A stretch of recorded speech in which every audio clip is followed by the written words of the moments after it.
The old country? You want to know how it was we come from there? A smile lights up her face, making her right handsome for a moment. Marthy is always so shy and downcast that folks has gotten in the way of hardly seeing her. But in this moment I see the pretty girl that she really is, and I see there is a good bit more to her than any of us had ever reckoned.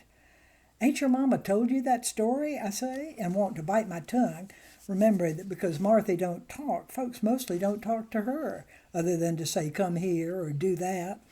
So I hurry right on to the story, the way my folks always tell it, and we go on with our digging while we talk. Well, our people, yourn and mine, alike, come from over the water, Ireland, and before that Scotland, and in both of them places we was treated bad by the rich men what own the land, treated not much better than the black slaves that all this fuss is about. But we didn't have to stay put like the slaves do, so we come to America in search of a place that would be our own, where couldn't nobody take the crops we made. Now my grandsire was Roderick Shelton, who is reckoned to be the first white man to settle in these parts, and he come here all the way from Virginia with my grandmam Sarah. It was him built the house I live in now, and my pap heired it from him, and I heired it from my pap. She nods at me all big-eyed, and I know she wants me to go on. They say Grandpap Roderick was a big red-headed man, 6 foot tall and 200 pounds. He had fought in the battle at King's Mountain to set the states free of the King of England, and it was with a land grant on account of what he'd done in that war that he took up this place right here.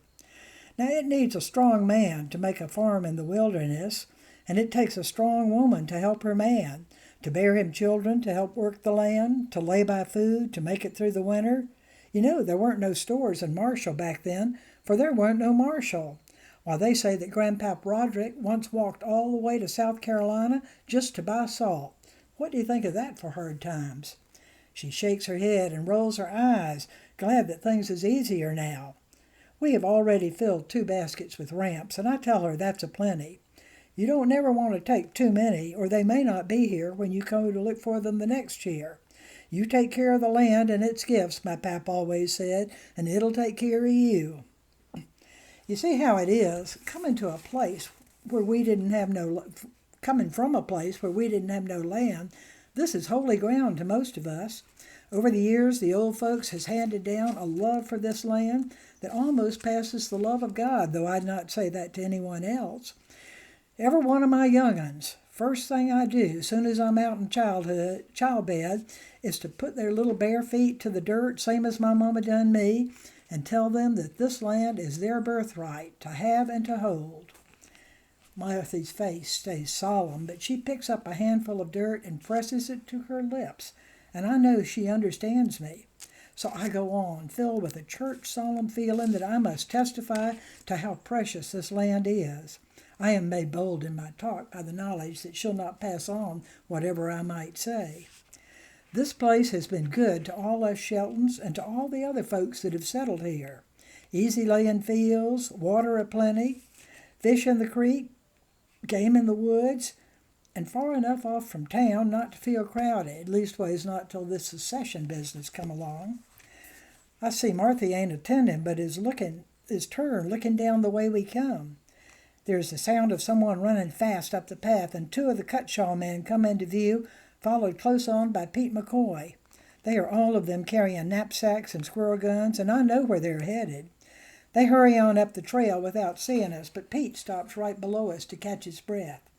"Hey, Pete," I say, soft-like, and he jumps like one thing.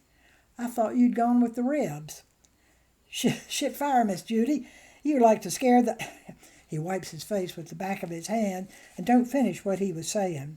"I was with the 64th, but I reckon you could say I seen the error of my ways. Slipped away a few weeks ago and come home. But now the goddamn Secesh have sent a whole troop of soldiers clear from Asheville, and they've rounded up near 50 men already. They aim to conscript them or shoot them. If they know I'm a deserter, it'll be a quick bullet for old Pete."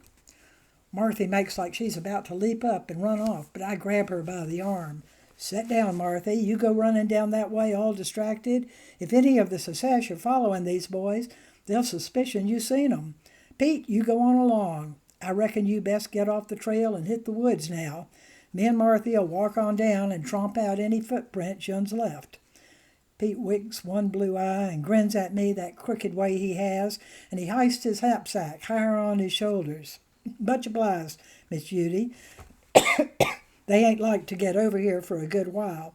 We gave 'em the slip above at the Norton Holler and cut through the woods to just above your place. I'd have stayed and fit them rebs some more, but I'm near out of powder. You can't do no good hunting without powder. The sound of them words, hunting, lifts the hair on my arms, and I feel like I'm taking a chill. But Pete, he takes off up the mountain, light-hearted as a boy playing hide-and-seek. I wonder what it is about some men, maybe most men, makes them act that way, like war is just a game and the killing ain't real.